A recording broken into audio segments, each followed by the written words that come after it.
Hi, this is Lead Bullets for Life. Thanks for joining my channel today.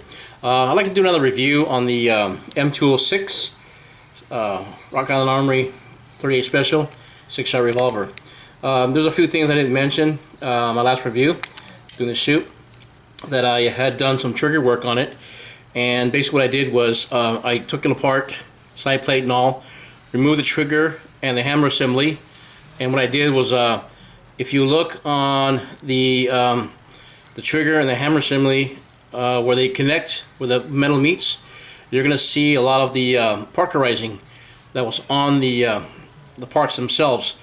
Now, what I noticed too when I got this back from warranty, that out of the 6 cylinders, there was maybe 4 to 5 cylinders that would lock up. There was one that didn't lock up all the way, and I thought, well, okay, maybe it was just a break-in period. So basically what I did was took it apart, opened the side plate here, and I removed the trigger assembly and hammer assembly. And what I did is I took some light grit sandpaper and I removed the parkerizing off the trigger and the hammer assembly. And once I got the parkerizing removed, I polished it up with some Flitz metal polish until it got really shiny, and then re-oiled the gun and put it together. And when I did that, what happened was the trigger got smoother. There's no bullets in the rounds on the gun here. Okay, the trigger got smoother. There's no grit on it. It just fires good. And guess what? The timing seemed like it repaired itself. 1, 2, 3, 4, 5, 6, and it's still tight. So basically what happened was, I believe the parkerizing was interfering with the timing. It was adding extra, I guess, thickness to the metal parts, and it was not causing. It was causing the cylinder hand to not fully erect up to the top to move the ratchets on the star extractor. Again, it made the trigger more smoother, the double action was smoother, and the timing,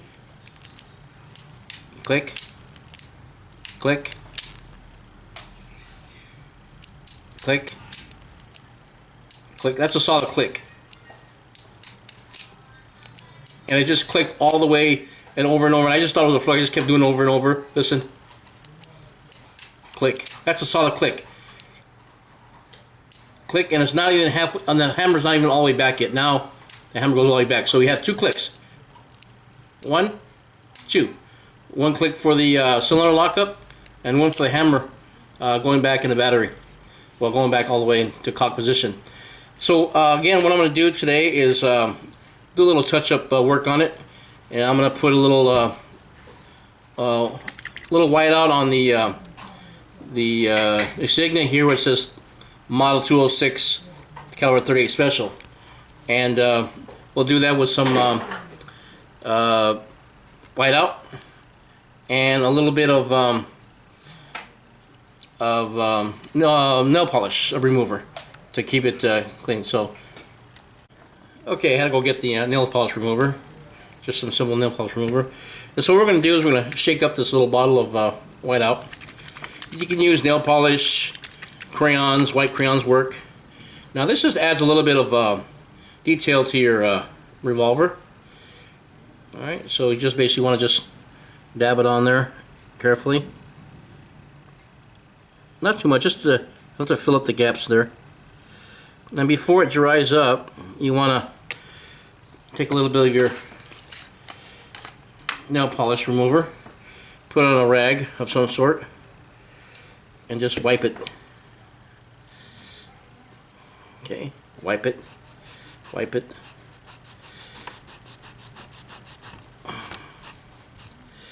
Okay, a little bit more.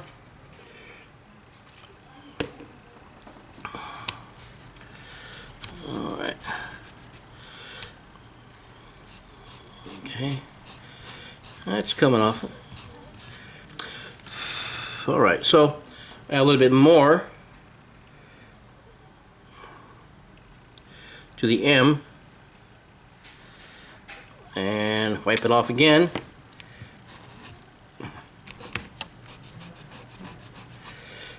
Okay, a little bit more polish there.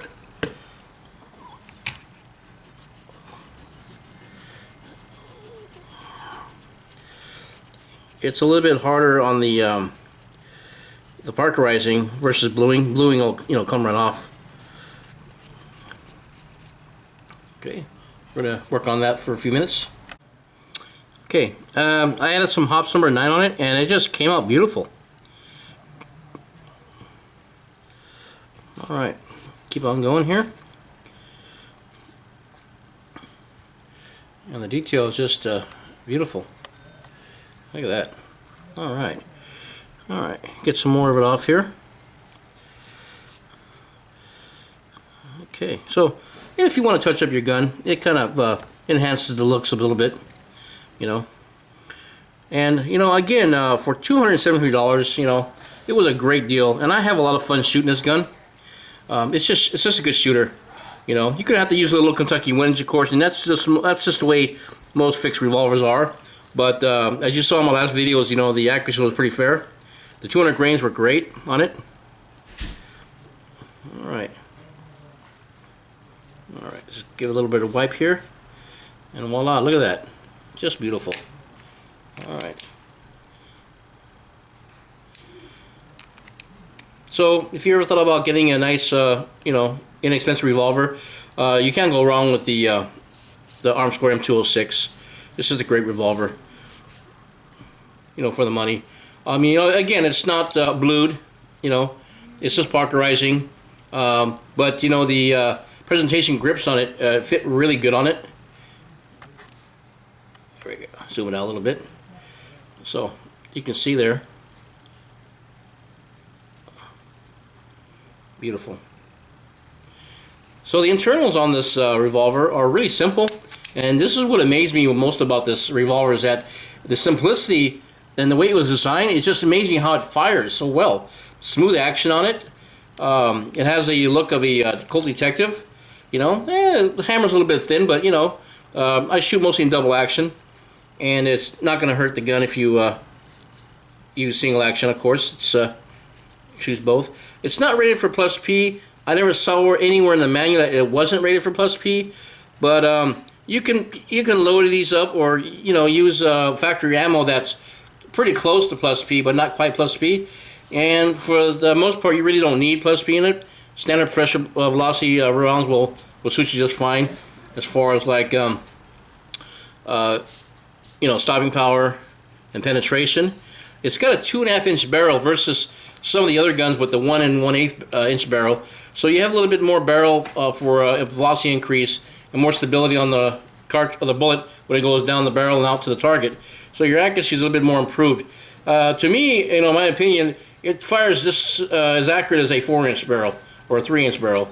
But so you know, I'm not really under gun when it comes to the 2.5-inch stubby revolver.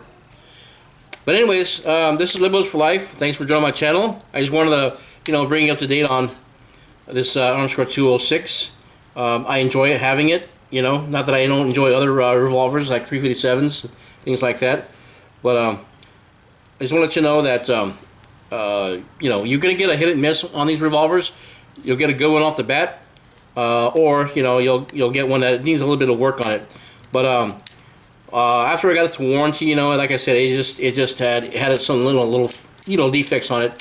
But once I polished up the action on it, the hammer and the contact point of the trigger, it smoothed out basically, and the timing just became better.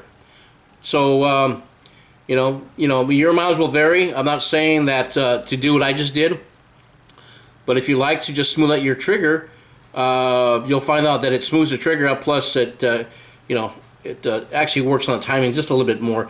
You know, your miles will vary, of course, from gun to gun. I'm not saying that I take, you know, no responsibility for doing the trigger job yourself. That's something that you know, that's up to the owner of the gun.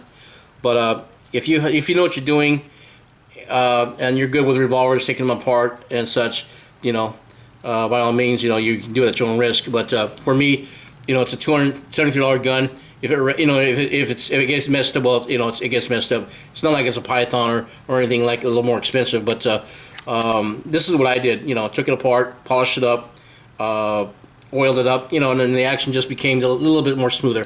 Look at that, just beautiful. Timing's great on it. So now I got the Model M-206 logo. It's a little bit more, you know, enhancing the pistol a little bit better. So this is just some tips and some experiences that I wanted to share with you for those who are planning to buy or who already own a Armscore Armory M-206. This is Level5. Thanks for joining my channel. If you like what you see, you want to see more, please rate, subscribe, and make comments. Thanks a lot.